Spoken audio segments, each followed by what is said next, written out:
to the On Garden Design podcast with Fleur and Sachi, where we chat about what makes a garden great and we try to inspire and make designing accessible to anyone who's interested in gardens, plants and chatting.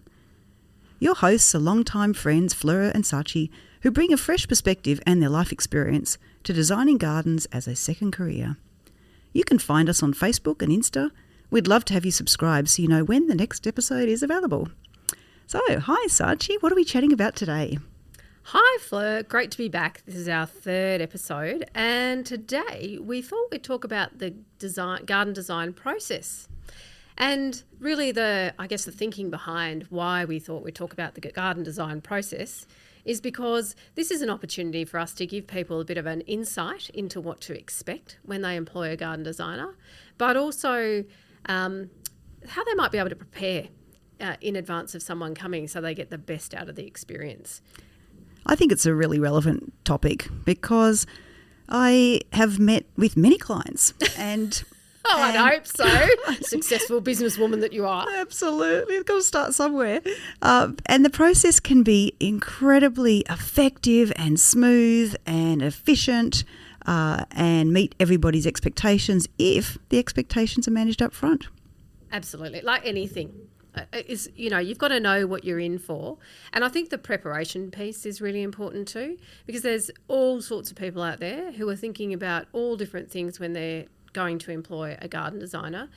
And really, you want to be thinking, if you're someone who doesn't know a lot about gardens, you do want to be thinking about, well, what do I need to have thought about and perhaps done a bit of scrolling of social media or the internet. Social media is good. Social media is good, especially when you subscribe to our podcast. That's right. You learn so much from social media. Absolutely. But also that, just understanding what it is that you like in a garden. If you don't really know plants and you haven't really thought about it before, that's really important. So let's start and give me a bit of a sense of, okay, I've called you up, you're coming over to my house. What is it that I can expect from you or maybe I should start with the preparation. Yeah, let's do that. So what should I be doing? What should I be organising myself to be ready to explain to you? Yes. Well, what I'd love you to already have articulated and even send me in advance is a little bit of a mood board. So what are the styles? What's a mood board? When you're feeling really down. That's right. And you want to put a bit of bling on it, make you feel happy. I was about to say you'll get that black painting with nothing else on it. That'll be helpful. Like those mood walls in public service offices where they're just painted yellow to make you feel vibrant and You've orange. Obviously worked in different offices to me. I just wanted a green wall. Yeah, true. That would have been good. Anyway, let's go back. So, sure. Mood board. Yeah, so I like to have some idea from a client to say what it is. Just pick some pictures off. House is a great website to use, house.com. And there's That's Australian House version. with HOUZZ. That's correct. Yep. Yeah, that's got some great ideas. Also, Pinterest. Just Google styles that you like, and I'll get a sense. I get a bunch of photos, and I think you might not, as a client, might not be able to articulate what it is you like, but I can see those photos and say, there's a consistent theme. Recently I got a bunch of photos from a client, and I said to him, I can see that you are thinking of your garden at night time because every photo has up lighting in it. And he said, oh yeah, it is. It's a consistent theme. He said, yeah, that's how I think I'll be enjoying it most is when I come home from work and it's dark and I just look out into it. So that tells you a lot about what you're going to need to do as a designer. Absolutely. Yes. If they're not into gardens, then perhaps they could give you even a sense of this is a style I like of a house or colours that I like. Because there's just, when I'm just thinking, I've got in my head, someone who might really like quite a busy space with lots of colour versus someone who's much more into monotones. That's going to tell you something about what the garden design might want to be.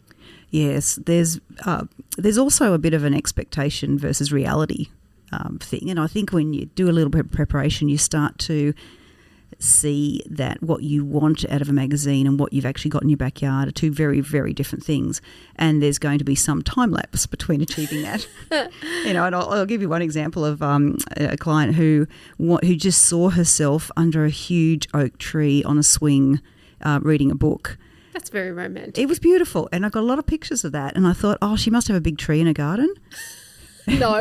And there was no tree. There was nothing. It was just Right. it was just a a standard So average. did you build her a swing as a well, structure? we've started with a swing seat. One of those Right. ones that kind of a Perched. self-contained little structure, and Yep. at least she's got some shade until the tree grows. But it will take a while. So it's got a little tree, little spindly tree sitting next to it with the swing structure. That's interesting. You could almost have put a trampoline there. That's the kind of thing that tends to happen in new gardens, particularly when there are kids. Sorry, I digress. But yes, the key point of this one is a bit of preparation. Get some pictures together, because it really helps the garden designer. When I turn up on site, I can immediately have an idea about what the language to use to help the client understand what the potential of their garden could be. Yeah, so I'm just going to ask you, and this is probably jumping a bit ahead, but how do you manage those expectations? Because I have no doubt that there are those times where someone has sent you their mood board and it's covered in tropical plants, and yet they live in Tasmania or Canberra, and clearly those plants, the frangipanis and the bananas with their, the big leaves, they're just not going to survive in our frost, type of environments. How do you manage Yeah, that? so true. And I do see so many photos of pools surrounded by bromeliads and those type of things that just aren't going to survive in Canberra. Now, I always say to a client, I understand that the photos you've given me give me intent. This is the feeling that you want. This is a kind of, you obviously feel relaxed when you have lush foliage around you. So in Canberra, I'm going to find plants that can achieve that look for you, but they're not going to be those plants. But don't expect the frangipani. There's no frangipanis here. Unless it's under some pretty significant cover. That's right. It's in your bathroom. Yeah, that's right, exactly. So it can survive. Exactly. So you've sent, I'm the client. I've sent you my mood board. You've got a sense of what I'm after. Then what happens? Yeah. So another one I'll always ask for, if I can, is a survey, a site survey. So many times people who are looking at zhushing up their garden, which is often That's zhushing the up the technical house. term. Zhushing up. That's it. How do you spell that? Is it a J? No, it's definitely an S. Zhushin. Zhuzhin. S-H. Yeah. isn't it? Zhushin. No, like otherwise it'd be Jujin. That's not Yeah. right. Okay. So let's keep going. I think it's an S-J, an S-J in there. I think we're going to write it down somewhere and see what looks best. Okay, right. So now we're on our way to zhush up the garden.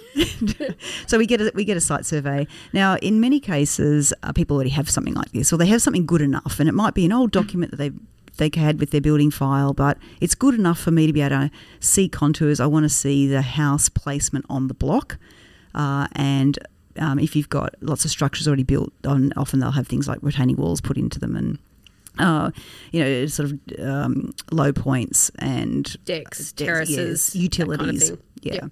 So I can see exactly what's there already, and that gives me a start point. It means I can also prepare my base map. So when I turn up, I've got a base map ready to go, and I can draw straight onto that when I meet the client.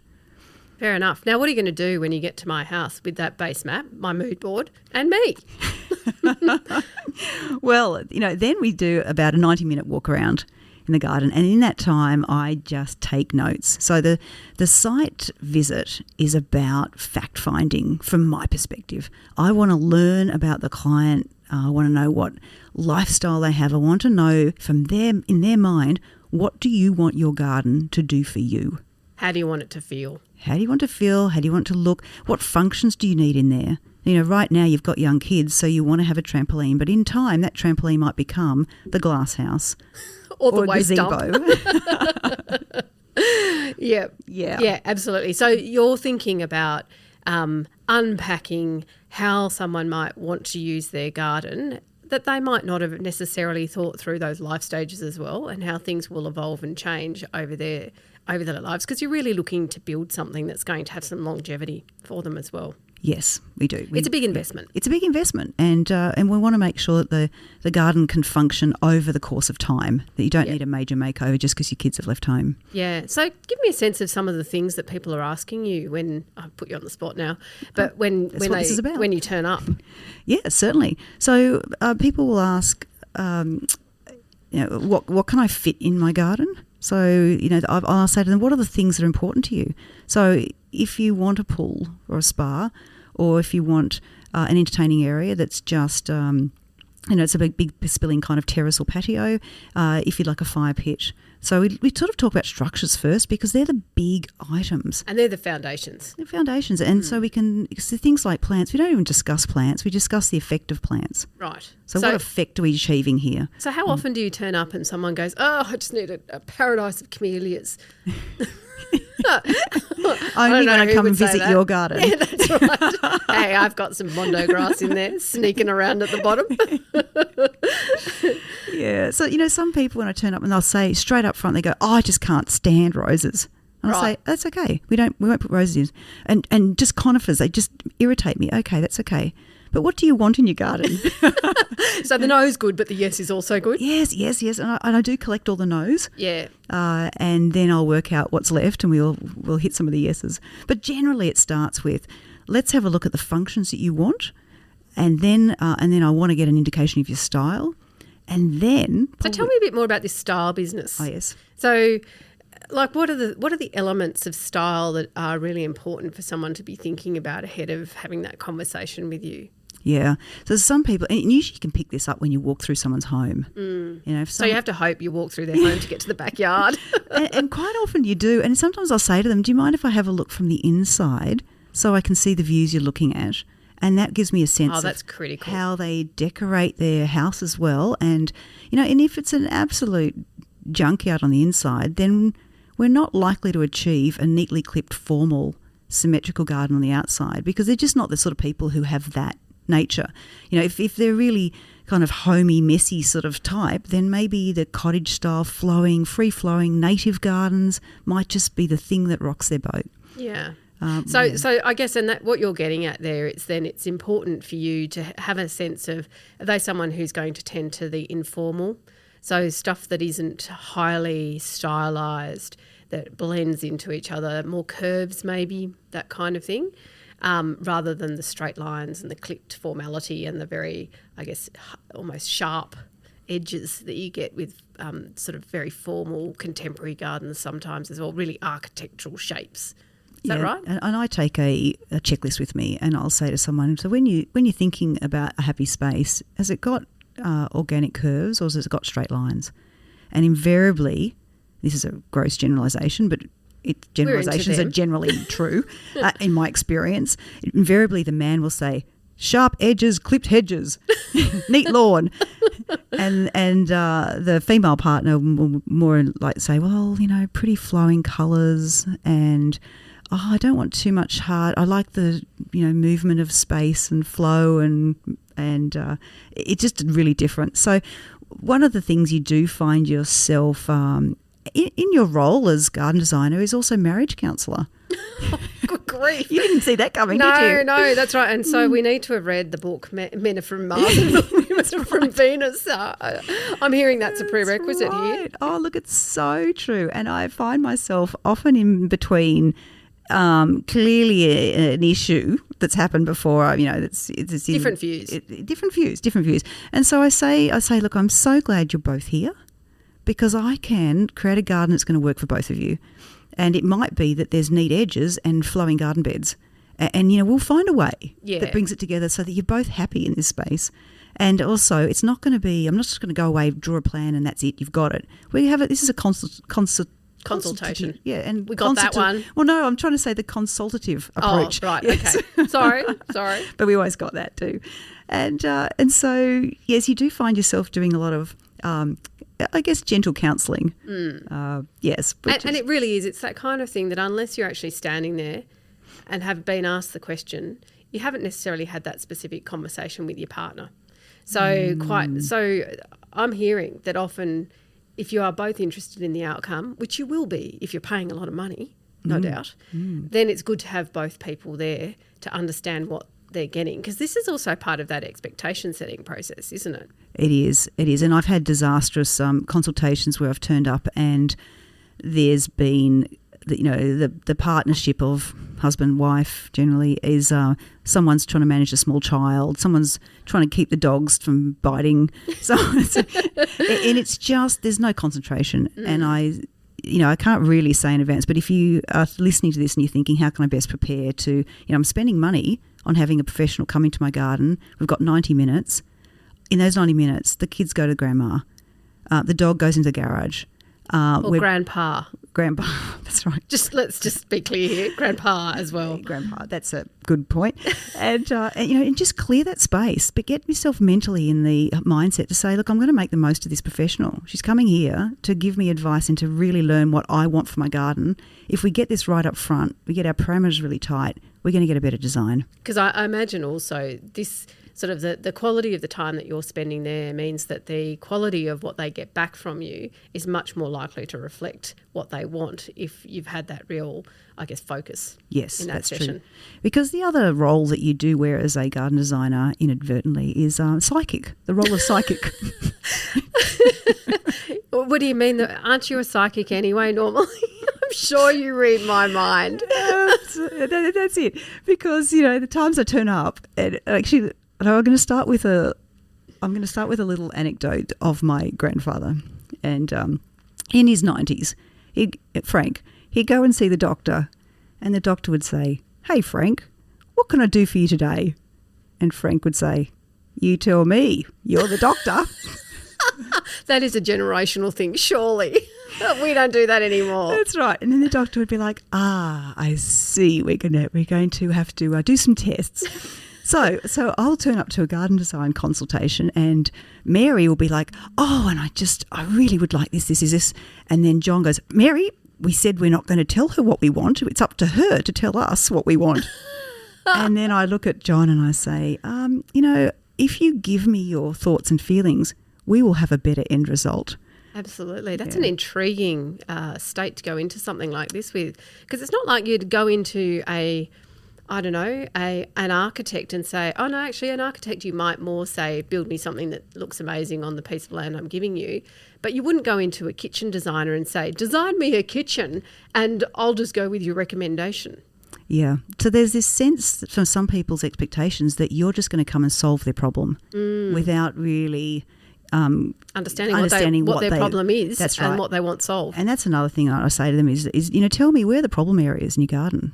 What is causing you grief in the current situation? What don't you like? And that's when you get good conversations, about privacy and depth. I'm just starting to giggle. So I have in my garden, because we've taken a little bit of the nature strip from our block, you could say, because we don't have a path or a proper, it's somehow we don't have a really delineation between our block and where the road and that in-between space.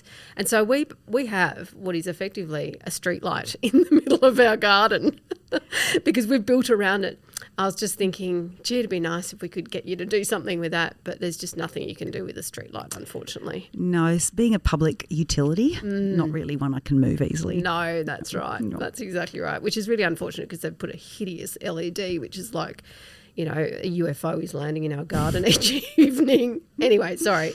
Again, I digress. Back to this. So probably just one more point on the site visit. And so really, apart from getting what the client wants, the other part of it is I need to understand the site. So I'm assessing the site from an environmental perspective. I'm looking at the contours, I'm looking at the shadows and the shade areas, I'm looking at damp, drainage, the aspect, in some cases I'd take soil samples if we're really just looking at planting plans and analysing why things are going wrong.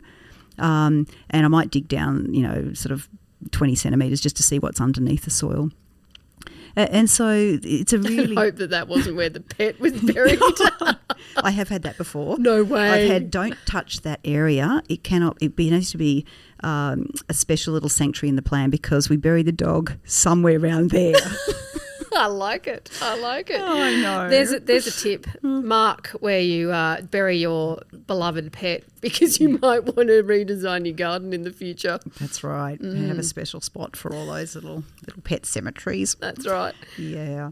So that's anyway. So that's probably brings us to the part of the site consultation. Yep. Which okay. is sort of so what part happens one. next? Yeah. Yeah. Well, what happens next is that our listeners who are loving a podcast, they subscribe onto and check us out on Instagram and Facebook. Absolutely. Fantastic. So after we do that subscribing, we then move into... Then what happens?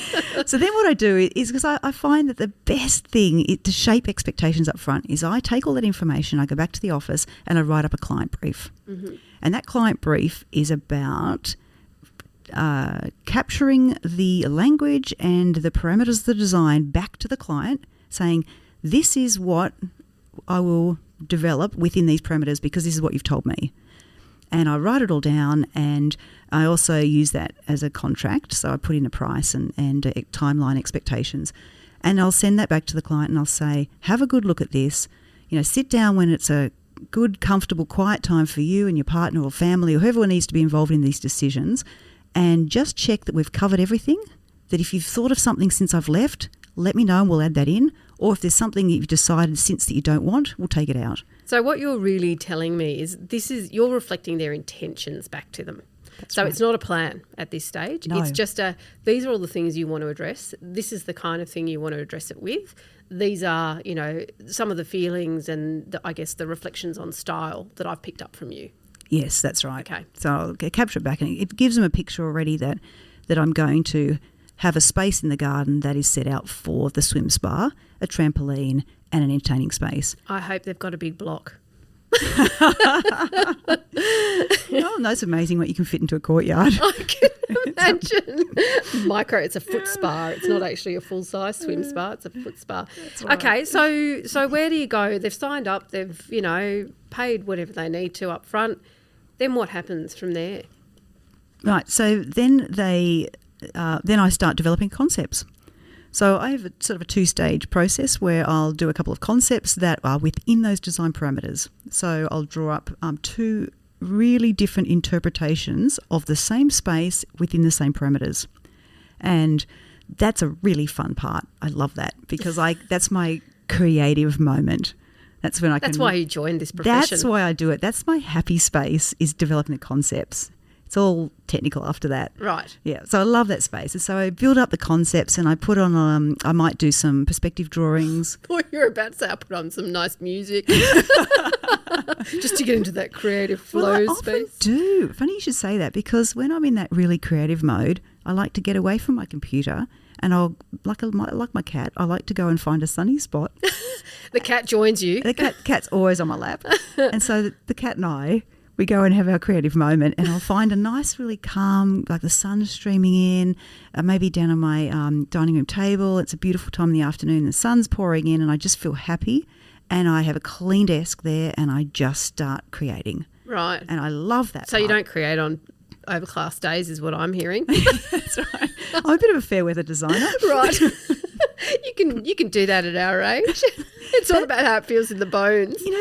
This is why, being a landscape designer as a second career is so beautiful, because you never feel that kind of crush of 9 to 5 work. Yeah. And I feel like, there's days when I need to be creative, but it's not coming, so I just need to do something else.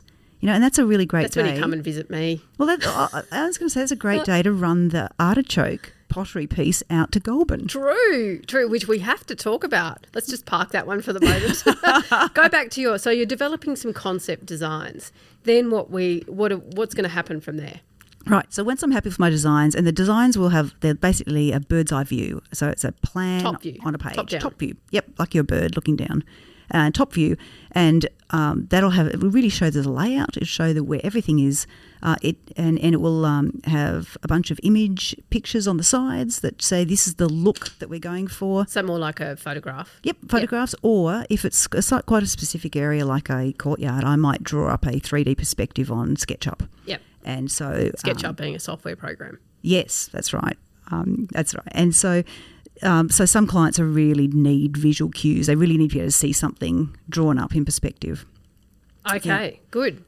Well, I know I'm one of those people. I really need to see the result, because reading a plan can be a challenge for some people if you don't see them often, and trying to visualise what that top-down view would look like from your house window is not necessarily something that comes very easily to a lot of people. my partner included. No, I didn't say that.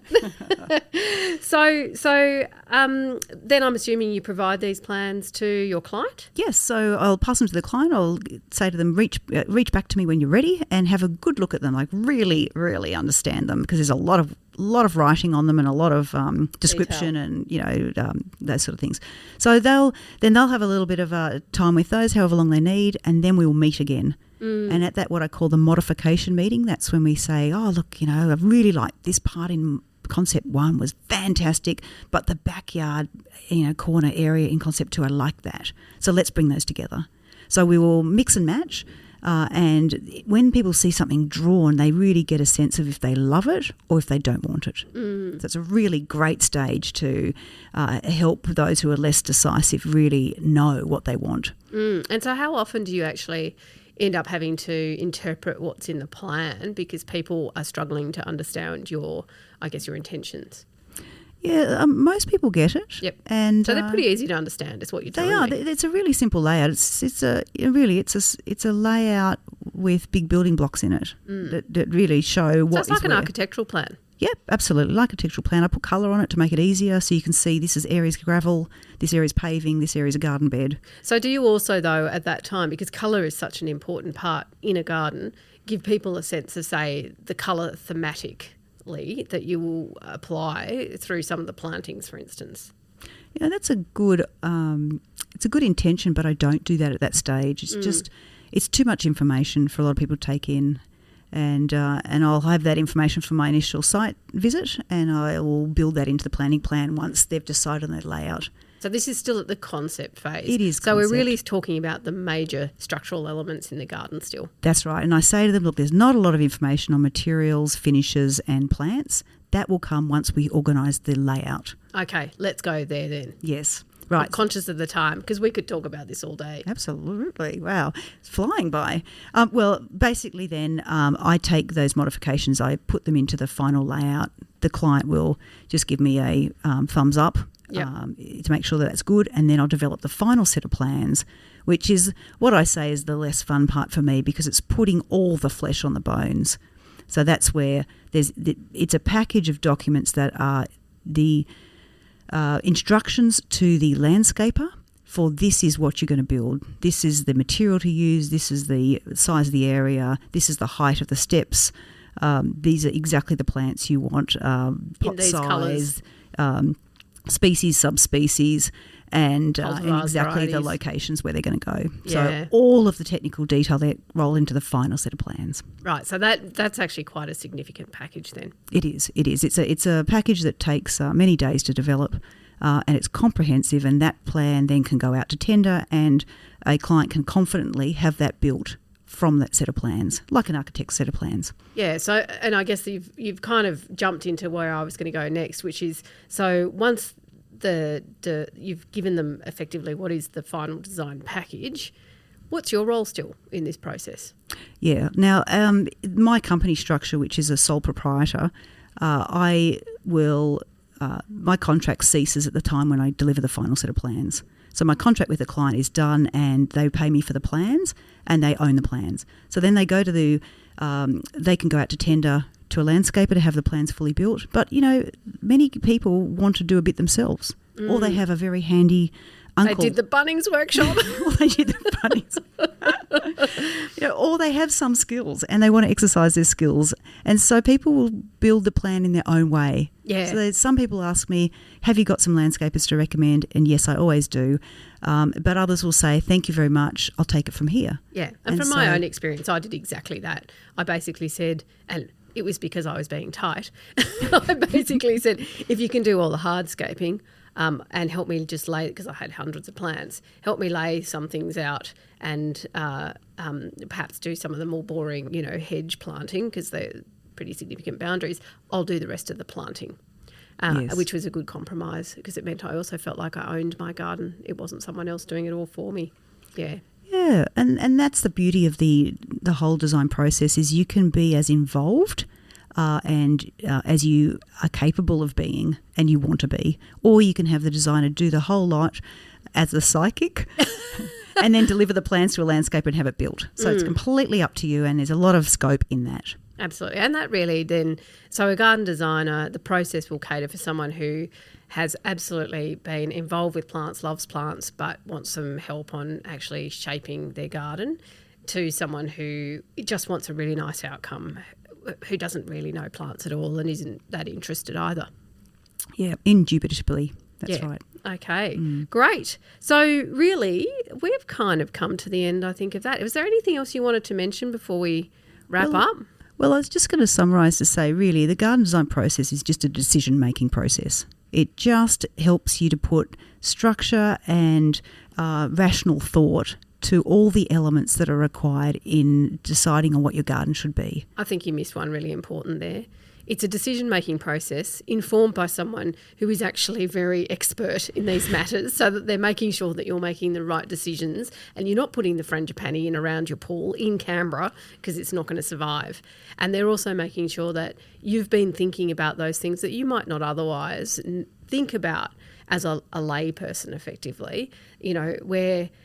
And I guess I'm just reflecting from experience, you know, where I hadn't thought to screen something, but actually it made a whole lot of sense. And that's the brilliance of a garden designer. They can bring those things in addition to knowing plants and what will survive and what won't survive and what will look better in your situation. So maybe a garden designer is for you. Absolutely. So next week, next fortnight, what are we going to be talking about? Right. In fact, we've touched on it this episode, so this will be really useful flow in. We're going to look at design solutions for problem areas. I've got so many scenarios for you. I know, I've been thinking of you too, and I've got a lot of examples, so I look forward to touching some of those. We might actually end up making that 2 episodes because there's so many things to talk about there. Well, that sounds like a fine plan, and I think that's us for this episode. If you can follow us on Instagram, subscribe to our podcast, and we've also got a Facebook site. We'd love to see you there too. Fabulous. Until See next you later. time.